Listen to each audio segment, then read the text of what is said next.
બનાસકાંઠાના વાવ અને સોયગામ માર્કેટ યાર્ડની 2.5 વર્ષની મુદત પૂર્ણ થતાં જ નવા ચેરમેન અને વાઇસ ચેરમેનની વરણી માટે ભાજપ પક્ષ દ્વારા ઉમેદવારોની પસંદગીની સેન્સ પ્રક્રિયા તેજ કરવામાં આવી છે।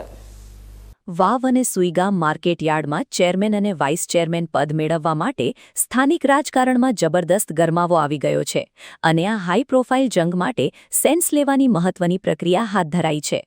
થરાદના સર્કિટ હાઉસ ખાતે ભારતીય જનતા પાર્ટીના પ્રદેશ નિરીક્ષકો કૌશલ્યા કુંવરબા, નરેશભાઈ દેસાઈ અને ભાવેશભાઈ પટેલની અધ્યક્ષતામાં બંને યાર્ડના ઉમેદવારોની પસંદગી માટેની સેન્સ પ્રક્રિયા યોજાઈ હતી। આ પ્રક્રિયા દરમિયાન વાવ માર્કેટ યાર્ડમાં ચેરમેન પદ મેળવવા માટે કુલ 3 મજબૂત ઉમેદવારોએ નિરીક્ષકો સમક્ષ પોતાની દાવેદારી મજબૂતાઈથી નોંધાવી છે।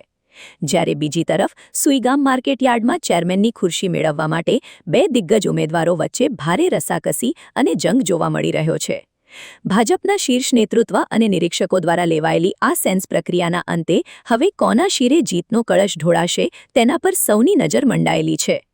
આ મહત્વપૂર્ણ સેન્સ પ્રક્રિયા દરમિયાન રાજ્ય સરકારના મંત્રી સ્વરૂપજી ઠાકોર, વાવ થરાદ જિલ્લા ભાજપ પ્રમુખ નરેશ ઠાકોર તેમજ જિલ્લાના મહામંત્રીઓ અને સહકારી ક્ષેત્રના મોટા આગેવાનો ખાસ ઉપસ્થિત રહ્યા હતા। મંત્રી અને સંગઠનની હાજરીમાં તમામ ડિરેક્ટરો અને દાવેદારોની રજૂઆતોને ખૂબ જ શાંતિપૂર્વક સાંભળવામાં આવી હતી। વાવ એપીએમસી અને સુઈગામ એપીએમસી 2.5 વર્ષનો સમયગાળો પૂર્ણ થવાથી આગામી 18મી તારીખે વાવ અને સોયગામ એપીએમસીની ચૂંટણી યોજાવાની છે। એ ચૂંટણી યોજાવા નિમિત્તે આજે પ્રદેશમાંથી નિરીક્ષકોની ટીમ આવી હતી અને તમામ વાવ અને સોયગામના ડિરેક્ટરોને સાંભળ્યા અને આગામી 18 તારીખે જે ચૂંટણી યોજાય છે એ નિરીક્ષકો અહીંયાથી જે પેનલ બનાવીને પ્રદેશમાં રજૂ કરશે। પ્રદેશમાંથી જે નામ ફાઇનલ કરવામાં આવશે એમને ચેરમેન અને નિમણૂક તરીકે ચેરમેન તરીકે સાહેબ કેટલા નામ આવ્યા અત્યારે સેન્સ પ્રક્રિયામાં? સેન્સ પ્રક્રિયાની અંદર સુઈગામમાંથી 2 અને વાવમાંથી 3 નામ।